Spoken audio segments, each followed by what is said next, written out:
जन्मता देला पापा कर्म न जनल उरे हे लागा बेटी के बिया जन्मता देला पापा कर्म न जनल उरे हेला बेटी के बिया तोरा तो पापा के निदियो नयावे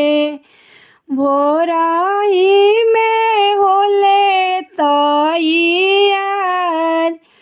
रातो रातो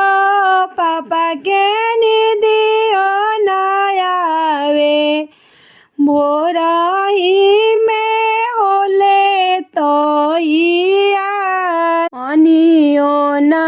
पिया बाबा मैया न जगावा निकले ले देसावा के ओर पानियो न पिया बाबा मैया न जगावा निकले ले देसावा के ओर चारो नगरिया बाबा घूमी फिरी आइले गोड़ावा भइले चला चल गोड़ावा भइले चला चल तबो ना मिलले बेटिया जोगे बरवा पापा बैठे निराशाय तबो ना मिलले बेटिया जोगे बरवा बाबा बैठले निराशाय मने मने सोचे बाबा नैना से रोवा कौन करम के बाटे चूक मने मने सोचा बाबा नैना लोरा डरे कौन करम के भइले चूक बेटी के जन्म दिहली आसारा से पोसली उहो बेटी भइली सायान हमारा बेटिया जोगे बड़ा नहीं मिलले अब बेटी रही है कुंवार अब बेटी रही है कुंवार बाटे अनाधन नहीं बाटे सोनावा नहीं बाटे रुपया बहुत नहीं बाटे रुपया बहुत बेटी के सूरत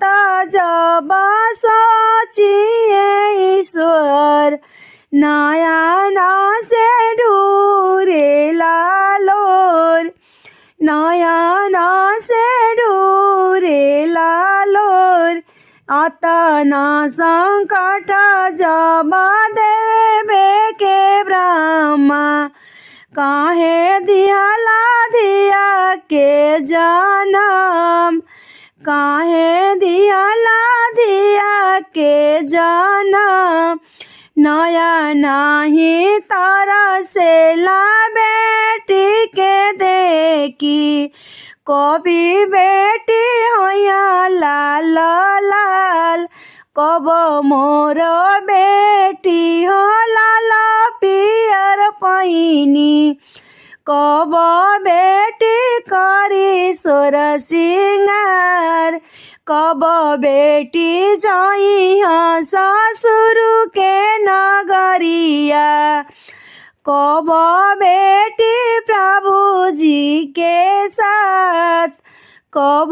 बेटी प्रभु जी के साथ।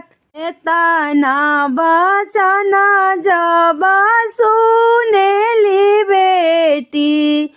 बिलखी से पापा से और हमार,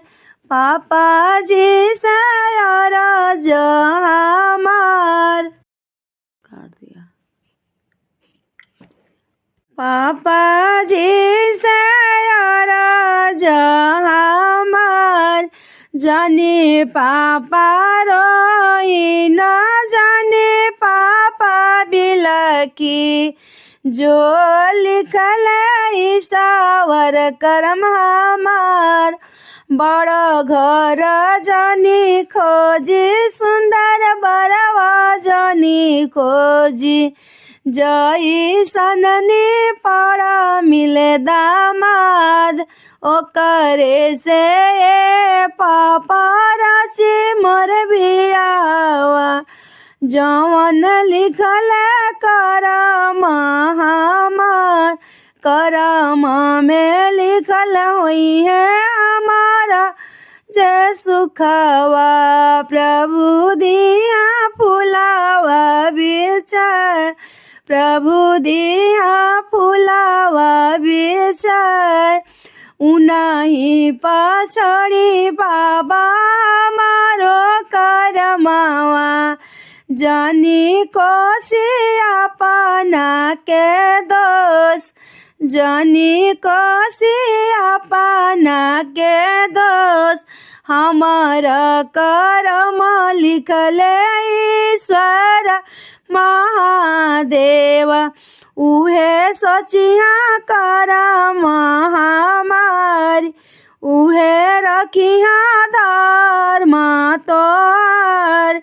उहे रखिया धर्म तोर।